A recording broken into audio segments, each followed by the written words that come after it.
तो hello guys, welcome back to my YouTube channel. मेरा नाम नीतीश कुमार यादव है और मेरे इस साल नीट 2024 में 690 आउट ऑफ 720 मार्क्स आए और मेरी ऑल इंडिया रैंक 5049 है। तो इस वीडियो में हम लोग डिस्कस करेंगे how to do test analysis. Exam के बाद आपको कैसे टेस्ट को एनालाइज करना है और कैसे कॉपी में लिखना है, क्या करना है, वो सब मैं इस वीडियो में बताने वाला हूँ। बहुत लोग बहुत सारे तरीके से करते हैं, लेकिन इसमें मैं अपना तरीका बताऊँगा जो सबसे बेस्ट है और आप उसको कंसीडर कर सकते हैं। तो चलिए शुरू करते हैं। तो सबसे पहली बात है कि टेस्ट एनालिसिस बहुत इंपॉर्टेंट है। अगर आप टेस्ट के बाद आके एनालिसिस उसका नहीं कर रहे तो कोई मतलब नहीं है टेस्ट देने का। तब आपके मार्क्स उतने के उतने ही रह जाएंगे और आपके मार्क्स इंक्रीज़ भी नहीं होंगे। तो बहुत ज़रूरी है कि आप ईच एंड एवरी टेस्ट के बाद आप टेस्ट एनालिसिस ज़रूर करें। और मैं बोलता हूँ कि आप बस एक पेज का एनालिसिस करिए, ऐसा नहीं कि आप 4-5 पेज में लिखे जा रहे हैं। मैंने 12th में जब दिया था तो मेरी यही सबसे बड़ी गलती थी, मैं एनालिसिस सही से नहीं करता था। आपको बस एक पेज में अपनी एनालिसिस करनी है और कुछ नहीं। और इसका नाम मिस्टेक कॉपी ना रख के टेस्ट एनालिसिस कॉपी रखिएगा तो ज़्यादा सही रहेगा। क्यों मिस्टेक कॉपी में आप अपना मिस्टेक वगैरह लिखते हैं और मिस्टेक कॉपी का जो कंसेप्ट है वो मेरे को अच्छा नहीं लगता, पर्सनली बता रहा हूँ। क्योंकि उसमें क्या होगा, आपको बहुत सारे आप उसमें क्वेश्चन लिखेंगे, आपके जो भी गलत होते हैं आप उसमें लिखेंगे, आपकी गलतियाँ लिखेंगे दुनिया भर के। वो बहुत ज़्यादा टाइम कंज्यूमिंग भी होता है और आपको जब वापस आपको उसको पढ़ने का मन नहीं करेगा। ये भी एक बात आती है कि बाद में आके मिस्टेक कॉपी को अपने मिस्टेक देख ले, वो उससे नहीं होगा। आपको जो चीज़ भी लिखना आप टेस्ट एनालिसिस कॉपी में लिखिए। और रही बात जो क्वेश्चन जो गलत हुए वगैरह उसको कहाँ लिखे, कैसे करें, वो सब मैं आगे बता रहा हूँ। तो इसका नाम आप टेस्ट एनालिसिस कॉपी रखिएगा। और no need to write question in test analysis copy. जो भी आपके क्वेश्चन गलत हो रहे हैं उसको कॉपी में लिखने की कोई ज़रूरत नहीं है। टेस्ट एनालिसिस कॉपी में जो भी कंसेप्ट कुछ भी गलत हो रहा है आपको उसके नोट्स में लिखना है या बुक में लिखना है। बाकी सब अलग से कॉपी वगैरह बनाने के क्वेश्चन लिखने के लिए नहीं है। आपको बस उसमें अपने छोटे छोटे मिस्टेक्स लिखने और कैसे सुधारना है उसको लिखना है। मेरा ये मानना है, अगर आपको मिस्टेक कॉपी बनाना मन करता है तो आप उसको कर सकते हैं। और मिनिमम 3 घंटा आपको देना ही है। 2 से 3 घंटा आपको टेस्ट एनालिसिस पे देना है। जैसे आप एलन का टेस्ट दे के आए 1 से 4 बजे तक होता है, उसके बाद शाम को आप 6 से 9 या 6 से 8 आपको एनालिसिस करनी है उसकी। तो सबसे पहले शुरू करते हैं स्टार्टिंग से। सब कुछ पॉइंट है जो आपको रिमेंबर करने हैं। सबसे पहले आप एग्ज़ाम दे के आए तो उसके बाद आपको अपने मार्क्स कैलकुलेट करने हैं। सबसे पहले आप +4 ऐसे ऐसे जो भी करेक्ट हो गए, +4 -1 ऐसे लिख के अपने मार्क्स कैलकुलेट करके लिख लिए। उसके बाद आपको देखना है आपने कौन से क्वेश्चन सही किए।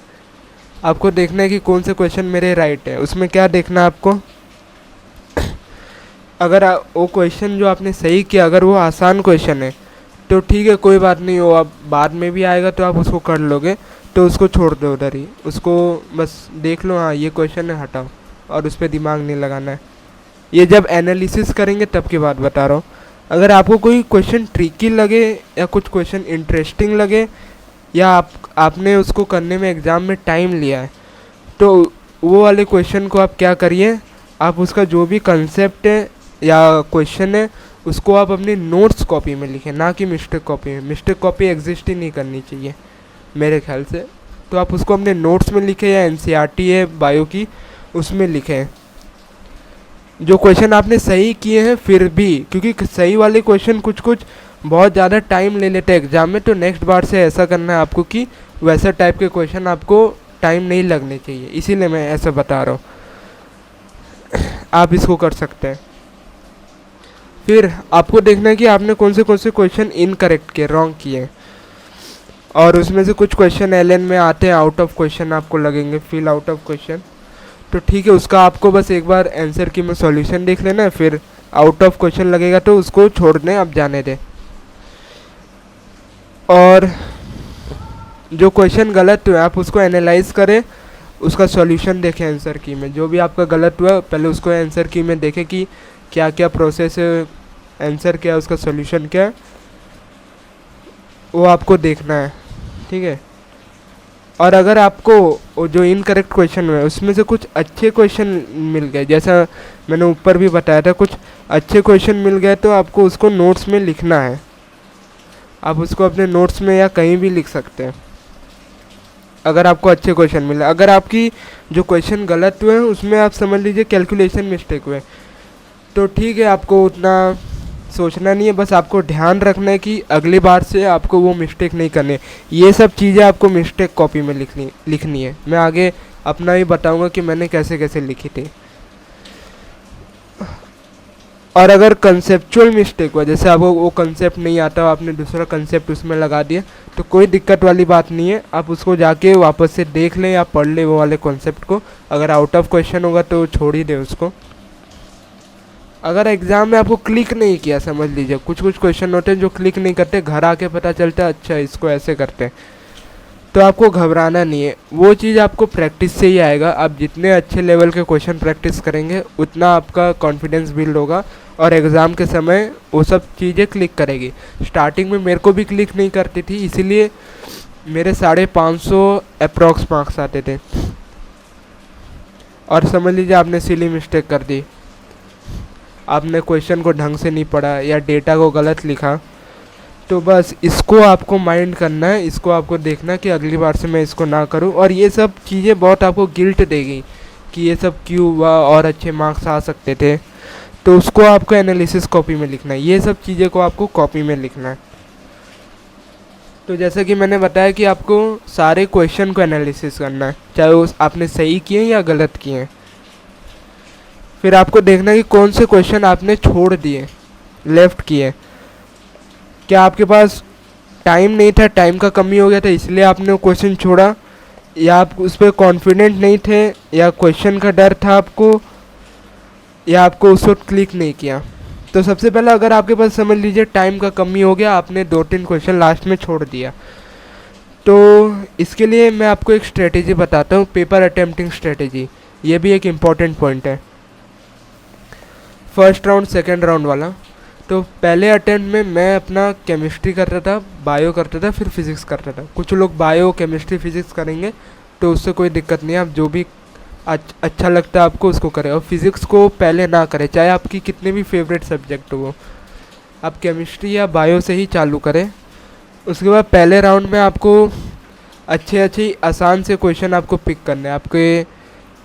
आपने एक बार उसको पढ़ा, अच्छा आपको क्लिक कर रहा है तो उसको करके आगे बढ़िए, या आपको उसमें फिर भी डाउट हो रहा है तो उसको सर्कल मार के चलिए। जब नेक्स्ट राउंड में आइएगा तो उसको वेरीफाई करके OMR में मार्क कर लीजिएगा। और ऐसे करते करते आप आगे बढ़ेंगे। समझ लीजिए आपको कोई क्वेश्चन आपने पढ़ा, आपको नहीं समझ आ रहा है, तो आप उसको उसी वक्त छोड़ दें। आप उसको सेकेंड राउंड या थर्ड राउंड, 3 राउंड में पेपर देता था, तब आप उसको आके करें। तो सबसे पहले आप जो आसान है उसको करते जाएं, और जो डाउट लग रहे हैं उसको सर्कल कर लें, और जो नहीं क्लिक कर रहे हैं उसको छोड़ के आप आगे बढ़ जाएं। ऐसे आप केमिस्ट्री करिए, बायो करिए।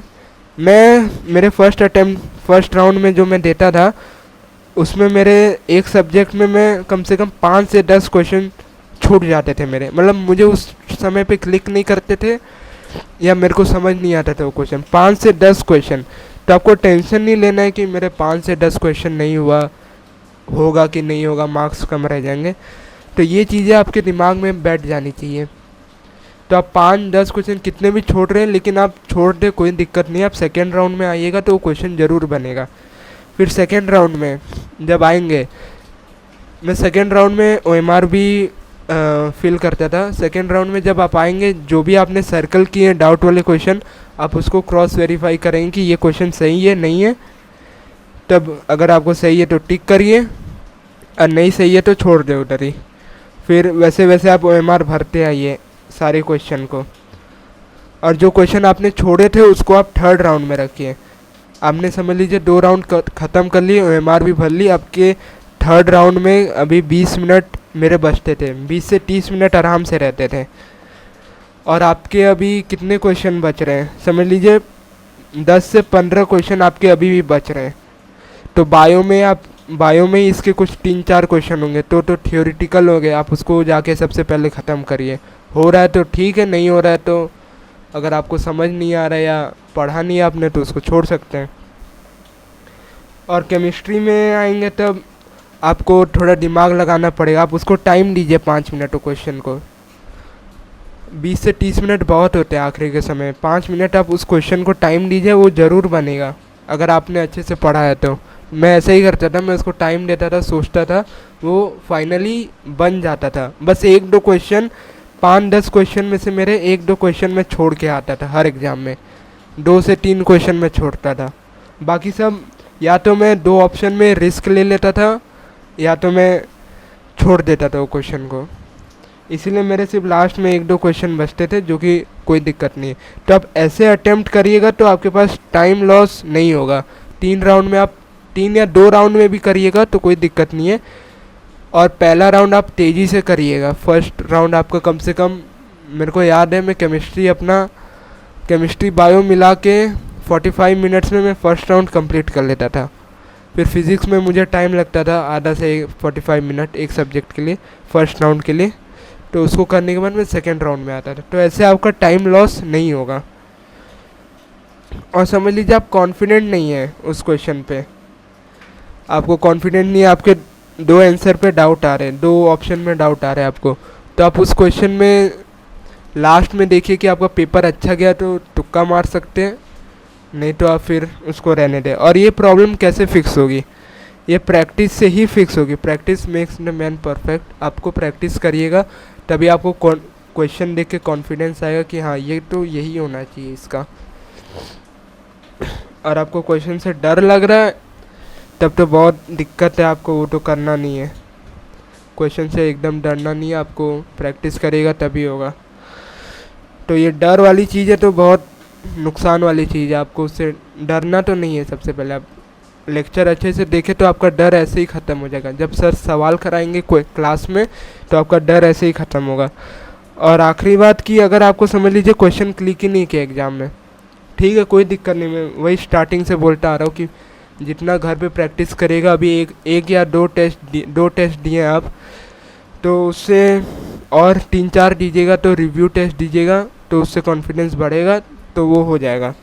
मोर क्वेश्चन प्रैक्टिस आपको रिक्वायर होगी घर पे उसके लिए। और मैं तो ये सब है कि आपको एनालिसिस अपने कैसे करना है और कॉपी में क्या लिखना है वो मैं बताता हूँ। उससे पहले आपको एक एडवाइस मैं देना चाहता हूँ। एग्ज़ाम के बाद आपको बहुत ज़्यादा स्ट्रेस होगा, चाहे आपके 600 नंबर भी क्यों ना आ रहे हो फिर भी आपको लगेगा कम है, 650 भी आ रहे होंगे फिर भी आपको लगेगा कम है। ये मेरे साथ भी होता था। तो आपको स्ट्रेस आउट नहीं होना है टेस्ट के बाद, आपको आराम से काम रहना है, चिल रहना है। आपको क्या होगा, क्वेश्चन रात में दिमाग में घूमेगा, अच्छा वो क्वेश्चन को मैं वैसे सॉल्व करता तो हो जाता है, मैं अच्छा कर सकता था, उस क्वेश्चन को मैं कर सकता था। लेकिन आपको डरना नहीं है, आपको स्ट्रेस आउट नहीं होना है। यही मैं एडवाइस दूंगा आपको।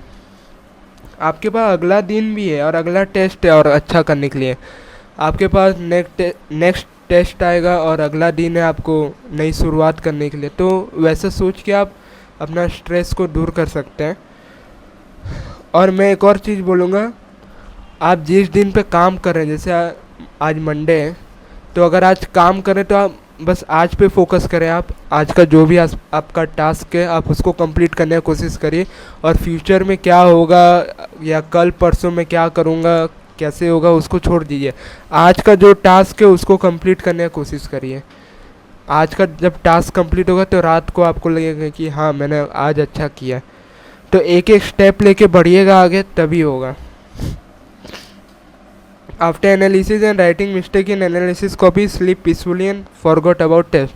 उसी दिन आपको एनालिसिस करनी है, एग्ज़ाम देने के घर आने के बाद ही आपको एनालिसिस करनी है। और 9-10 बजे तक आपने एनालिसिस वगैरह किया, सब कुछ कॉपी वॉपी में लिख लिया, कंसेप्ट याद कर लिए, सब कर लिए। उसके बाद आपको आराम से सो जाना है, स्लीप पीसफुली। आपको एकदम घबराना नहीं है। और अब टेस्ट के बारे में भूल जाओ, अभी अगला टेस्ट है, अगला सिलेबस है, उस पर फोकस करो आप। यही मैं करने का कोशिश करता था। मुश्किल है लेकिन ज़रूर होगा। तो ये देखिए मैं लाया हूँ ये फ़ोटो खींच के, कैसे कैसे मैंने लिखे थे। और मैंने भी इम्प्रूव किया था कि स्टार्टिंग एग्ज़ाम में मैं थोड़े अजीब सा लिखता था, फिर बीच में आया तो मैं थोड़ा स्ट्रेटजी चेंज करके लिखना चालू किया, फिर आखिरी एग्ज़ाम में मैं अलग चीज़ें लिखता था। तो ये सब चीज़ें मैं आपको दिखाने की कोशिश करूँगा। जब स्टार्टिंग के एग्ज़ाम होते थे, जब एलन टेस्ट 3 हुआ था, उसमें मेरे 541 आउट ऑफ 720 आए थे। तो मैं क्या करता था, क्वेश्चन नहीं लिखता था, उसके कुछ कंसेप्ट लिखता था। स्टार्टिंग का बता रहा हूँ, लेकिन आपको ऐसा नहीं करना है। फिज़िक्स का मार्क्स लिखता था, और मैं इधर ये ऐसे आपको करना है, अर्लियर एग्ज़ाम और दिस एग्ज़ाम। आपने पिछले एग्ज़ाम में क्या गलती की थी उसको आपको लिखना है, और इस एग्ज़ाम में आपने क्या गलती की थी उसको लिखना है आपको। फिर जब आप नेक्स्ट एग्ज़ाम के लिए जाइएगा तो आपको ये चीज़ पढ़ के आप जाइएगा, इस एग्ज़ाम में आपने क्या गलती की है, और इधर लिखना है कि आपने पिछला गलती से आपने इम्प्रूव किया है कि आपका वही सेम रहा है वो वाली गलती। तो मैं कैसे लिखता था, आप अपने हिसाब से लिख सकते हैं। मैं लिखता था, start physics slowly and easily, do question practice so that question click करेगा। मैं सोचता था कि फ़िज़िक्स आराम से करूं तभी वो होगा, वरना मैं हड़बड़ी में क्या करता था, फिज़िक्स में गलत करके आता था। फिर देखिए नेक्स्ट पिछला एग्ज़ाम का ये, और ये जो एलन टेस्ट 3 हुआ था उसमें मैंने इम्प्रूव किया था ये वाला पॉइंट। फिर भी मुझे लगा और इम्प्रूव करना है इसको, तो मैं ये पॉइंट को फिर से लिखा, और ये पॉइंट को भी फिर से लिखा, इसमें कुछ नया ऐड किया। Do more question practice to avoid wrong approach, और इसमें लिखा था क्वेश्चन क्लिक वाली बात। तो ऐसे आप चेंज करके लिखेंगे कि मैंने क्या गलती की, और जेन्युइन गलती आपको इसमें लिखनी है। केमिस्ट्री में मेरे 112 आए थे। मैंने क्या गलती की थी पिछले एग्ज़ाम में, read question properly to avoid silly mistake मैंने ज़्यादा किए थे। फिर मैंने सेम मिस्टेक किया, देखिए अब मैंने ऐसे लिखा था, read board question and option carefully. मैं क्या करता था, ऑप्शन को ढंग से देखता ही नहीं था, क्वेश्चन पढ़ा, एक ऑप्शन दिखा, टिक करके आ गया, सारे ऑप्शन को पढ़ना है। तो ये सब गलती मैं स्टार्टिंग के एग्ज़ाम में पॉइंट आउट कर रहा था। और माइंड को एकदम काम रखना है सॉल्व करने के समय। फिर बायो जूलॉजी में 165, बॉटनी में 125। इसमें भी देखिए मैंने ये कंसेप्ट लिखा कंपोजिट फ्रूट का। तो ये सब मैंने लिखा है। तो स्टार्टिंग के एग्ज़ाम में देखिए मैंने ऐसे बॉक्स बना के लिखा था, अर्लियर एग्ज़ाम, दिस एग्ज़ाम। आप ऐसे कुछ पॉइंट 3-4 पॉइंट बना के सब्जेक्ट वाइज लिख सकते हैं एक पेज में, बस उतना मोर देन इनफ है। और जब आप अगला एग्ज़ाम देने जाए तो उससे पहले आपको ये सारी गलतियाँ देख के जानी है। देखिए एक और मैं स्टिकी नोट्स भी रखता था इधर। ये एलन टेस्ट का 5 है, 590 आए थे। Start physics slowly and easily to avoid silly mistake. ये मेरे इम्प्रूव हो रहा था ये वाला पॉइंट, तो हर टेस्ट में मैं इम्प्रूव लिखता था। तो ये वाला पॉइंट तो सेम था। केमिस्ट्री में भी avoid unnecessary question, take less risk, avoid very much theoretical question in first go. तो पहले अटेम्प्ट में मैं थियोरेटिकल क्वेश्चन को स्किप करने की कोशिश करता था, और सेकेंड राउंड में मैं उसको करने की कोशिश कर रहा। तो ये सब चीज़ें जो है छोटी छोटी बातें मैं लिखता था इसमें, आप भी ऐसे लिखेगा तो सही रहेगा। और बायो में read question properly to avoid silly mistake, और एनसीईआरटी को ध्यान से पढ़ना। मेरे एनसीईआरटी के बहुत सारे पॉइंट मिस हो जाते थे, तो ये सब चीज़ें मैं लिखता था। ये सब स्टार्टिंग का बता रहा। फिर इधर लिखा था, avoid very much theoretical question in first go, if feeling low just slow the speed. क्या होता है ना, एग्ज़ाम देते समय स्टार्टिंग में मेरे को लगता था कि अच्छा नहीं लग रहा है, अजीब सा हो जाता है, तो थोड़ा स्पीड को स्लो करके एग्ज़ाम दो तो सही रहेगा। If not willing to attempt question just leave for afterwards. यही मैं करता था। अगर मुझे अच्छा नहीं लग रहा है, मन नहीं कर रहा है एग्ज़ाम देने का वो वाले क्वेश्चन का, तो मैं उस क्वेश्चन को छोड़ देता था। तो ये सब स्टार्टिंग में मैं ऐसे पॉइंट बना के लिखता था। फिर जब अक्टूबर नवंबर के अराउंड आया तो मैंने कुछ डिफरेंट किया, और मेरे मार्क्स भी आप दे सकते हो उस वक्त इंक्रीज़ हो रहे थे, 622 600 प्लस आने लग रहे थे अभी। फिर फिज़िक्स में start physics slowly easily, do more question practice, many unnecessary question. और मेरे मार्क्स कम क्यों है वो भी मैं लिखता था इधर। बहुत सारे unnecessary question from fluid mechanics, मतलब आउट ऑफ क्वेश्चन आए थे, इसके वजह से आए मेरे मार्क्स कम थे, 120 थे। केमिस्ट्री में 167 आया, और इधर मैं लिखता भी था कितने इनकरेक्ट है, क्यों इनकरेक्ट है, वगैरह वगैरह। और बायो में 2 इनकरेक्ट, एनसीईआरटी को बार बार पढ़, ये सब मैं चीज़ें लिखता था।